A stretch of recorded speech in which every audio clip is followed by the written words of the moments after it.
association, a neighborhood association, because they're a strong force in the West Willow area on how we can utilize that building as well. So we have been thinking about that. We have been, it has been in the works. After the reconfiguration committee met on Monday night, Dr. Joe and Dr. Emerson and myself made a visit to the Cheney staff in the mornings. We wanted to have FaceTime with them so that they knew that this is what the reconfiguration committee team is recommending to the board for tonight. And then that afternoon we went to Kaiser. We had good conversation, of course. I can say that it went well, but I don't know what happened after I left, of course. But I would just like to say personally that, you know what, I've been in one of those buildings for almost 20 years of my professional career here. It's not, we have to make sure that we are looking forward and staying committed to the plan that we know is best for our kids. So is change difficult or taking something offline difficult? Absolutely. But I can tell you that I believe in my heart that I know that we are going to see an increase in student achievement because of the reconfiguration plan and the restructuring that we have worked so hard on. And I know that, you know, Anita Smith here is worked at Kettering, went through the offline, and is now at Kaiser, is going through the offline. So she, I'm sure, has a couple of feelings on that as well. And so I'll let someone else speak. Yes. I'm Laura Greathouse, if you don't know. I'm the Title I Assessment Coordinator. I have not been on the planning committee, but I am trying to work forward to include the communities whose buildings are going offline. We have been working on planning a primary learning center roundup welcome party in May. If the board approves it, we will move forward with sending out letters to all the families in the district to welcome them. We're also working on a Spring Fest in conjunction with 21st Century in the Health Center, where we hope to have some informational tables or booths, activities from each one of the buildings, the new buildings. So we are thinking about, okay, how can we not leave out the communities? How can we make sure that we keep the kids coming in and making the families and the parents and the community members feel welcome at our new learning center. Yes. There was one point I forgot to say about this plan. Usually, when you close a building, for example, we closed Kettering, the kids went here and there, went to another building. So that building we just closed, in this case Kettering or ECDC, they were partial at other places. Now this plan, what it does, it have effect for everyone. All first grader will go to one building. All second grader will go to one building. It's not that I lost you one. It's everybody's a winner. Everybody going to different building in a better setup. It's not that, why did you close my building and close that one? Because I want to go there and I want to come here. That's not the case. That's a new school system, a rebirth of the school system, which create the best possible, most potential for not only excitement for excellence. You cannot play each other against each other anymore. But that's one of the benefits of this. Everybody's going to be affected by it, and positive. I'd like to hand this the minutes of the last meeting. So, and I didn't take the minutes, so it's good news in English.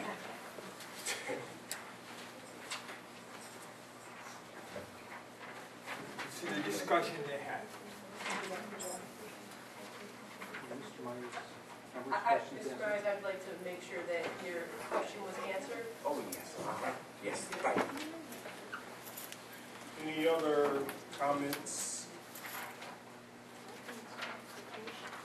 Okay, I've been staying back a little because, you know, a lot of times when change comes or things like this happen, you want to look back and you want to see the vibe of the people that's in it. Okay.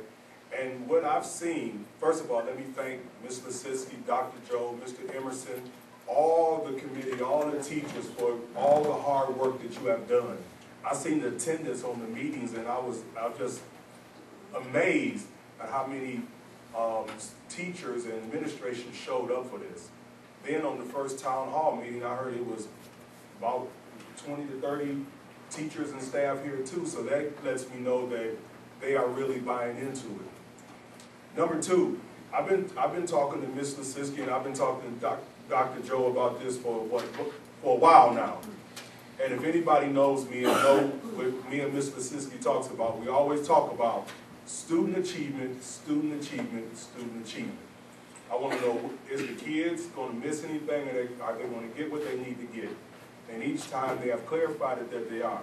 The one thing that I like that they talked about is that, me and Dr. Joe was talking, is that in K through 1, if a child goes to the 2nd grade, they're going to make sure that student has fulfilled everything to be a 1st grader. Because what you don't want to see is to see a 1st grader get all the way to the 12th grade and realize they can't read at a 4th grade level. Okay? So there it's going to be accountability on the teachers and everybody else in this, because now if they leave this school and go to the 2nd grade and they haven't been educated enough to be a 1st grader, then we know where it's coming from. Okay? We know where it's coming from, so we can address the problem instead of trying to find what school and what teacher. And then the third thing, it'll be one plan.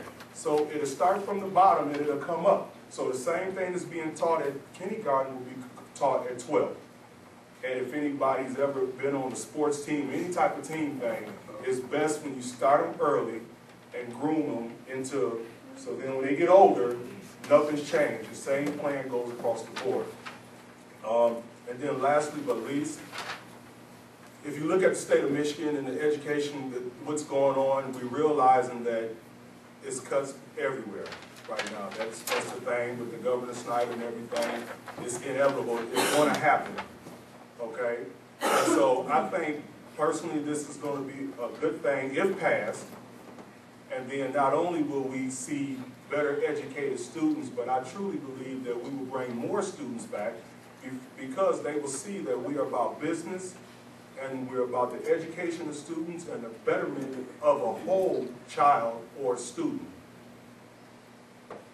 And that's the first time I ever spoke on that. So now you hear, my wife is here, she didn't even hear me speak about that. This is my first time speaking. And so that's how I feel about it. So I thank everybody and people that's here from the community. I would just ask that you would just bear with us in this change, because I know in the past there's been some things done in Willow Run, and we always got that hindsight. We look back on what happened, okay? But like I told this board in many retreats and many meetings that we have, we are going to be held accountable also. Not only the superintendent, the administration, and the teachers, but also the board. Okay, so we all in this together. We all approachable people, and that's the way we're going to be.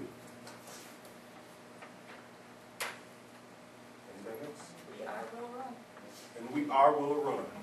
And when I seen Ms. Smith stand up, Ms. Smith taught my Kiera, and I know what type of person Ms. Smith is. And if Ms. Smith stands up and vouches for it, I'm pretty sure it's going to be all right. Nothing to the rest of the teachers, because I know y'all do y'all thing too, but we have a personal bond, me and Ms. Smith, so that's being that said. Okay. I'd like to say, I'd just like to say thank you to the Reconfiguration Committee, as I stated before. And I also want to say that preparation is never wasted time. We don't fail to plan. We don't plan to fail. We fail to plan. There's been a lot of planning and preparation gone into this process, and I know it will be a success. Anything else? I'd just like to say thank you to the committee, thank you to Superintendent Lasiski, Dr. Joe, Dr. Emerson. I was a part of one of the meetings, and I've been keeping my eye on this closely. But like with all the collaboration from the teachers, the administration, I trust them, and I think that they would want the best for our kids. You know, my children go to Cheney, and I'll be okay. Make sure you're okay. You want to second that? Well, yeah, because Mr. Myers, I am a graduate from Cheney. I actually got to meet Miss Johnny J. Cheney sitting in a chair in the gymnasium. So I know exactly how you feel. But yeah, and